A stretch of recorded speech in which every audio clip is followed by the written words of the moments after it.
l'espace d'une semaine, le scandale Weinstein, du nom du producteur américain Harvey Weinstein, accusé de harcèlement, d'agression sexuelle et de viol, est devenu mondial, contraignant Donald Trump, le couple Obama et Hillary Clinton à s'exprimer sur le sujet. Qu'est-ce qu'elle révèle, cette affaire de la société américaine, de l'histoire politique américaine? Peut-elle devenir une affaire d'État? Bonjour Nicole Bacharan. Bonjour David. Vous êtes historienne, spécialiste des États-Unis. Vous avez publié Du sexe en Amérique, une autre histoire des États-Unis. Comment vous expliquez qu'au pays de la transparence, ce pays où on sait tout, des people et des politiques, on passe leur vie au scanner, la loi du silence, l'omerta, ait duré si longtemps dans un endroit où les projecteurs sont braqués tout le temps?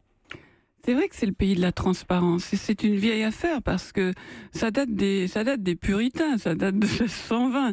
Le puritanisme de ces premiers Américains, leur idéal, c'était une société totalement transparente où la vie de chacun était un livre ouvert parce qu'on n'avait rien à se reprocher. Et si quelqu'un avait quelque chose à se reprocher, les voisins le savaient, le clouaient au pilori et il fallait qu'il se repente et éventuellement qu'il soit réintégré. Et on l'a vu fonctionner souvent. Souvenez-vous de l'affaire Clinton et de tant d'autres où vous avez tous ces hommes qui viennent s'excuser. Or, 30 ans, au minimum 30 ans pour Harvey Weinstein, ça ne peut s'expliquer que par une chose, c'est le pouvoir. D'un côté, le pouvoir de cet homme qui est colossal sur le plan professionnel et financier, politique, et on en parlera ensemble. Et puis s'ajoute à cela le fait que un tas de gens, et pardonnez-moi de le dire, un tas d'hommes, trouve que c'est pas si grave non plus. Voilà. Donc, quand on a peur de perdre son emploi, quand on a peur de perdre l'accès aux films, aux stars, quand on est une jeune fille qui débute et à qui un énorme type dans une chambre qui lui dit « mais enfin petite, c'est comme ça que ça se passe », eh bien, ça fonctionne et chacun dit aux autres de se taire. Est-ce qu'on peut s'attendre à des réactions en chaîne d'ores et déjà qui dépassent peut-être le simple cadre hollywoodien? Est-ce que des têtes vont tomber, des aveux vont sortir, on va découvrir d'autres choses? Je pense que ça va devenir énorme. Je crois que vraiment c'est une espèce de boule qui se gonfle à chaque minute.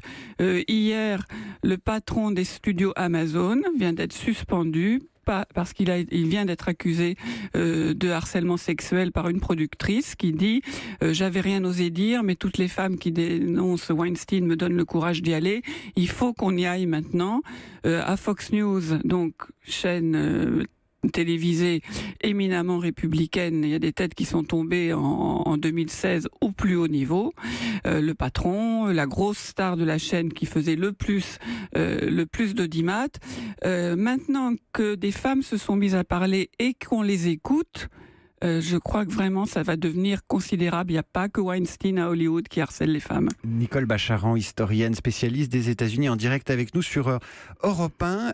Il y a le comportement d'Harvey Weinstein, mais il y a aussi son positionnement politique. On ne le dit pas assez, mais cet homme occupe une place centrale dans le système démocrate américain. Les démocrates aux États-Unis, c'est les progressistes, c'est les droits des Noirs, c'est les droits des femmes, c'est les droits des homosexuels.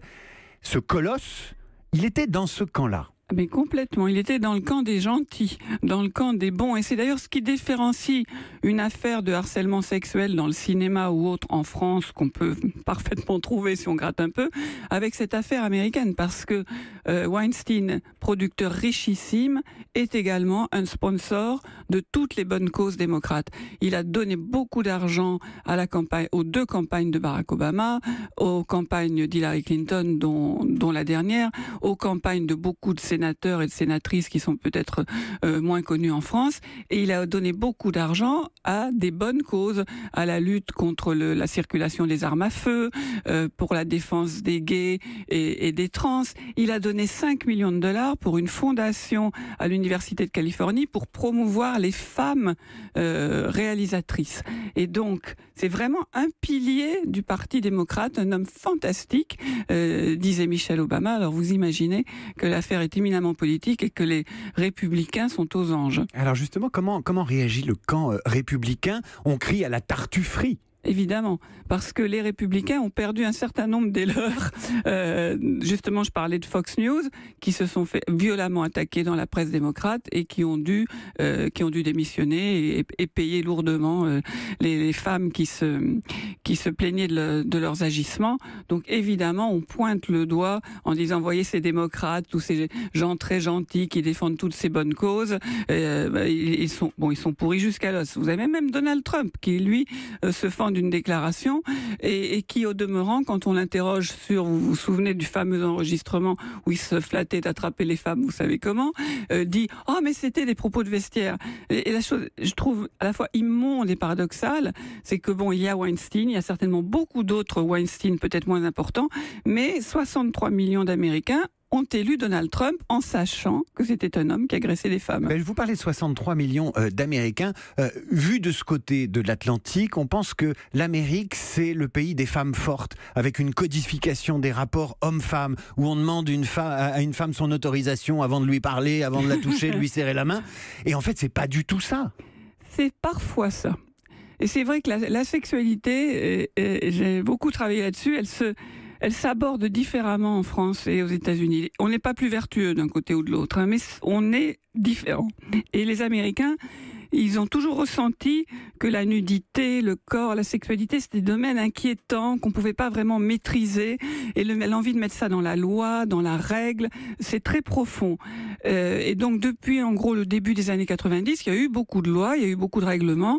Si vous êtes dans une université, un professeur n'a pas le droit de recevoir une étudiante sans laisser la porte entrouverte. Dans une entreprise, c'est la même chose entre un supérieur hiérarchique et une subordonnée. Chez le médecin, vous n'êtes pas seul avec le médecin, il y a toujours une infirmière. Eh bien, écoutez, il faut croire que ça ne suffit pas et que, vous savez la fameuse expression américaine « because he can », quand c'est possible, eh bien, vous avez un certain nombre d'hommes de pouvoir qui abusent de leur pouvoir. Nicole Bacharan, historienne spécialiste des États-Unis, vous avez publié en 2016 « Du sexe en Amérique, une autre histoire des États-Unis ». Ça n'est pas un fait divers, l'affaire Harvey Weinstein. C'est quelque chose de structurant, de structurel dans la société américaine. Mais en quoi ça éclaire l'histoire des États-Unis, vous qui l'avez regardé ? Ça n'est pas un fait divers. C'est quelque chose qui a toujours été là. Malheureusement, je dirais qu'à la racine, c'est-à-dire les hommes qui considèrent que s'ils ont du pouvoir, le corps des femmes, ça fait partie de leur salaire, en gros, c'est pas américain. Vous trouvez ça dans les ateliers au 19e siècle, le contremaître et la petite ouvrière. La manière d'envisager les choses est vraiment spécifiquement américaine. C'est-à-dire que là, on a un gros problème avec Weinstein, qui finalement est toujours, et vous pouvez être sûr que les Américains vont s'y attaquer. L'Académie des Oscars considère la possibilité de l'exclure. Il y a eu une exclusion en je ne sais plus combien de décennies d'existence pour quelqu'un qui avait en fait distribué des DVD et qui s'était retrouvé sur Internet. Mais bon, là, il se passe quelque chose qui est dans une autre dimension et on peut imaginer qu'il va y avoir des vrais changements. Il va y avoir des procès, il va y avoir des démissions, il va y avoir certainement plus de femmes parmi les responsables, parmi les gens qui ont de l'autorité, pas simplement les actrices et les réalisatrices. Donc les Américains vont s'y attaquer. Est-ce que les Américains vont changer la manière dont les hommes qui ont le pouvoir utilisent ce pouvoir? Je crois que c'est une lutte ancestrale. Nicole Bacharan, merci d'avoir été ce matin sur Europe 1 en direct avec nous, historienne, auteure de l'essai « Du sexe en Amérique » paru chez Robert Laffont. Merci madame.